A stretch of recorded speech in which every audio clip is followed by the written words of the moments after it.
Herkese merhaba. Bugün öksürüğü nasıl keseceğiz tek seferde onu göstereceğim.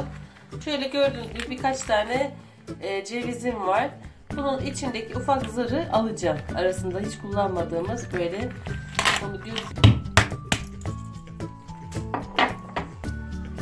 şöyle şurasını alacağım sadece. Şöyle açıyorum. Bunları toparlayacağım. Önce bir kıralım.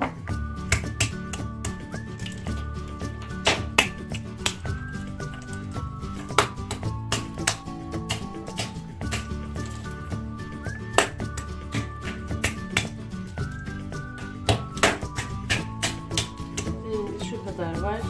Şöyle cezevimin içine koydum.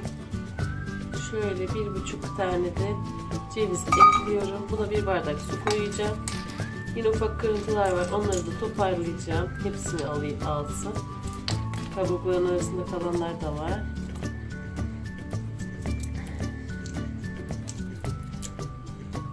Bunların hepsini toparlayıp şimdi 1 su bardağı koyup kaynatacağım. Kaynadıktan sonra, soğuduktan sonra içilecek.